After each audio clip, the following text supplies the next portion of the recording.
मेरे ख्याल में खित्ते में खासी बड़ी तब्दीलियां आ रही हैं। दुनिया अब अमेरिका के बगैर भी आगे बढ़ सकती है। एहतराम खो दिया तो अंजाम जवाल पजीर मुल्कों जैसा होगा। तारीख गवाह है कि हर ताकतवर सल्तनत ने ख़ुद को नाकाबिल शिकस्त समझा, लेकिन हर एक का सूरज आखिरकार गुरूब हुआ। अगर अमेरिका ये समझता है कि वो आलमी सियासत और मईशत में हमेशा के लिए नागुज़ीर है, तो वो माजी की सल्तनतों से सबक ले। कि जो कुछ हो रहा है इस वक्त पीएमओ में एक बैठक चल रही है, वो जरा ब्रेकिंग स्क्रीन पर आप रख लीजिए, क्योंकि टैरिफ का काउंटडाउन शुरू हो चुका है। दुनिया की मीडिया में भी चर्चा है, अमेरिका की मीडिया में भी चर्चा है, और कई संस्थानों ने, दुनिया की कई सारे मीडिया संस्थानों में इस बात की भी चर्चा है कि अमेरिका से बड़ी गलती हो गई है और अमेरिका को बड़ा नुकसान होने वाला है, बड़ा घाटा होने वाला है, और भारत जैसा दोस्त अमेरिका ने खो दिया है। टैरिफ से अमेरिकी कंपनियां और उपभोक्ता पहले से ही महंगाई का सामना कर रहे हैं।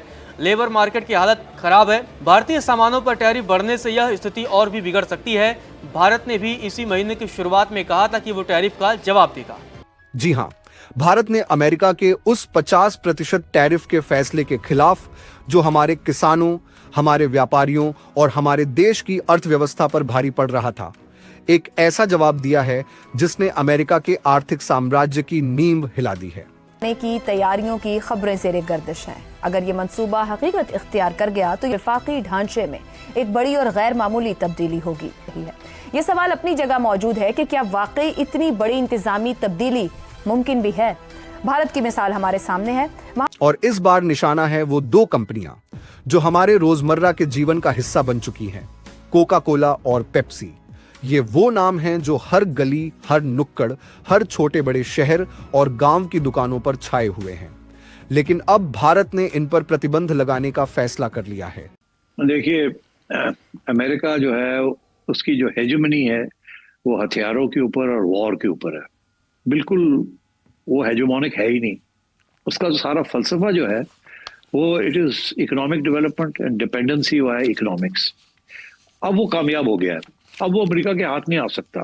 अमेरिका अपने फॉरएवर वॉर्स में फंसा रहा, ऐसे डेवलप करता रहा, और अब सिचुएशन ऐसी आ गई है, रोका नहीं जा सकता। सिर्फ एक तरीके से रोका जा सकता है और वो यही था, तजारत। अब इसीलिए अमेरिका ने ड्रामे, ये सारा जो टैरिफ्स का जो इश्यू है, इसके ऊपर डोनाल्ड ट्रंप ने इतना जोर लगाया है। और ये फैसला अमेरिका के लिए एक करारा झटका साबित होने वाला है। आखिर क्या है ये पूरी खबर? आइए इसकी तह तक जाते हैं और जानते हैं कि भारत ने ऐसा कदम क्यों उठाया और इसका असर क्या होने वाला है। पिछले कुछ हफ्तों से अमेरिका ने भारत के निर्यात पर 50% का भारी टैरिफ लगाने का ऐलान किया है। ये टैरिफ हमारे सोयाबीन, बादाम, ऑटोमोबाइल्स और कई अन्य उत्पादों पर लगाया गया है, जो हमारे किसानों और व्यापारियों की मेहनत का हिस्सा हैं। ये वो उत्पाद हैं जो भारत की अर्थव्यवस्था की रीढ़ है। लेकिन अमेरिका की इस नीति ने भारत को नुकसान पहुंचाने की कोशिश की है। क्या भारत चुपचाप ये सब सहन कर लेगा? बिल्कुल नहीं। भारत ने जवाब में एक के बाद एक कड़े कदम उठाए हैं। पहले मियां साहब, एक बड़ी दिलचस्प खबर मैं आपके साथ शेयर करना चाहता हूं। एक और, जिस तरह मैंने अर्ज किया था कि जिसको हमेशा हम इग्नोर करते हैं, हमने उसको बिल्कुल जो है वो अकाउंट फॉर नहीं करते, अब एक और तहरीक वहाँ चलनी शुरू हो गई है, क्योंकि जाहिर है कि इस सारी जो लड़ाई है इसके पैसे जो हैं वो तो देगा एक आम आदमी, जाहिर है। अच्छा, अब आज ऑक्सफैम की एक रिपोर्ट आई है।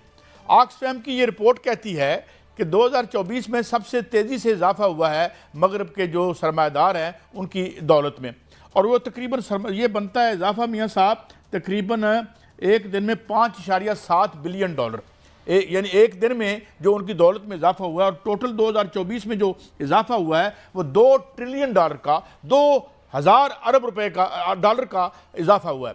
अब वहाँ 7 जून को एक बहुत बड़ा जुलूस निकल रहा है जिसमें जर्मी कॉर्बिन और पुराने सारे जो थे लेफ्ट लुफ्ट के, ये इकट्ठे हो रहे हैं और ये एक नई तहरीक का आगाज कर रहे हैं। और वो ये कह रहे हैं कि जनाब, डोंट टैक्स द वर्क, काम पर टैक्स ना लगाओ, टैक्स दी मनी, पैसे पे टैक्स लगाओ। तो राजी, जो हमने पर्सपेक्टिव दिया था, जैसे आमतौर पर जो शुगल सोसाइटी है ज़्यादातर नहीं मानती, क्योंकि वो ये समझते हैं कि ये सारी तहरीकें ख़त्म हो चुकी हैं दुनिया में। ऐसा कुछ नहीं होता, क्योंकि अच्छा, अब ये यहाँ पे एक नई तहरीक आ रही है जिसमें वो कहते हैं कि जो हर दफ़ा जो इकोनॉमिक रिसेशन आता है उसका बिल हमें पकड़ा देते हो आप, आता आपकी वारदात की वजह से है। क्योंकि ऊपर आप टैक्स की छूट दे रहे होते हो, ऑफशोर हेवन्स आपने बनाए होते हैं, और उसके बाद न जाने यानी टैक्स चोरी करने के लिए जितनी ऑफशोर हेवन्स हैं, जहां जिस चीज़ की कंपनी 400 कंपनियां तो पाकिस्तानियों की भी निकली थी ना, सिर्फ एक दो को बताया था, बाकी का तो किसी ने हमने बताया ही नहीं था। तो अब ये है कि ये एक तो वहां पे ये आप देखेंगे कि जब ये लागू होंगे टैरिफ्स, तो इसकी जब हीट आएगी तो आपको मूवमेंटें बनती नजर आएंगी, नए नए लीडर जो हैं वो ये तहरीक उछाल के ऊपर फेंकेगी।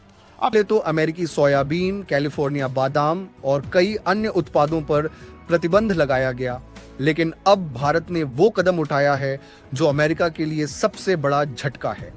कोका कोला और पेप्सी, ये दो कंपनियां जो भारत में हर साल अरबों रुपए का कारोबार करती हैं, अब भारत की नजरों में हैं। भारत ने इन कंपनियों के उत्पादों पर प्रतिबंध लगाने की प्रक्रिया शुरू कर दी है, और ये खबर इतनी बड़ी है कि अमेरिका के व्हाइट हाउस से लेकर वॉल स्ट्रीट तक हड़कंप मच गया है। वो फोर्स करते हैं कि हम भी डिफेंस पे पैसा लगाएं, हम भी अपने दिफा पे खर्चा करें। तो इंडिया को नहीं ना चाहिए कि दिफा पे इतना पैसा लगाए ताकि खित्ते में माहौल खराब हो। तो ये इंडिया के ऊपर जिम्मेदारी है, इंडिया बड़ा मुल्क है। सर मिसाइल बनाने, सर उसका क्या, वो हम किस लिए बनाते जा रहे हैं? हमारे यहाँ भी तो हर कुछ दिन के बाद एक्सपेरिमेंट्स हो रहे होते हैं, कभी न्यूज आती है, कभी न्यूज नहीं आती है, कभी देर में आती है, रुके तो हम भी नहीं है। जहां तक मैंने सुना है जो न्यूक्लियर वेपन्स हमने बना रखे हैं वो शायद हमने 2-4 भारत से भी ज्यादा बना लिए हैं, ऐसा कई एक्सपर्ट्स जो हैं वो बताते हैं। तो किस लिए बनाए सर हमने? वही पैसा अगर हम अपने यहाँ लोगों की किसी बेहतर काम में लगा देते तो क्या अच्छा नहीं था? नमस्कार दोस्तों, जय हिंद। दोस्तों, भारत पर अमेरिका ने आज 50% टैरिफ लगा दिया है।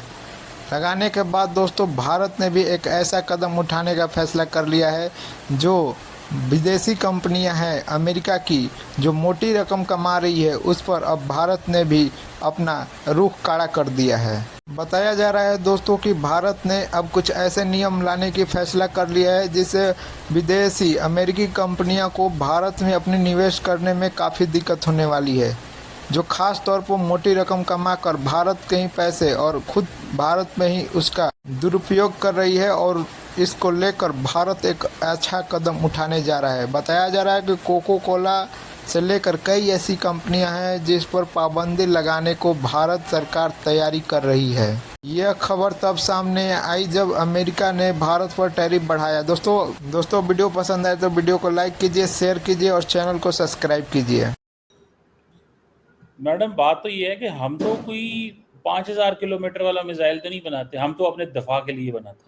तो दिफा का हक तो मौजूद है ना। इंडिया तो 4000, 5000, 6000, 7000, 8000, तो देखें एक होती है रेंज, भाई ठीक है जी इतना मैंने कर लिया। अब 8000 किलोमीटर एक चीज़ है, हमने तो कभी 2700 किलोमीटर से ज़्यादा वाला मिसाइल बनाया नहीं है, और वो हमने जो बनाने थे बना लिए। अब कोई ज़्यादा तो हमने तो कभी वो टेस्ट नहीं किया।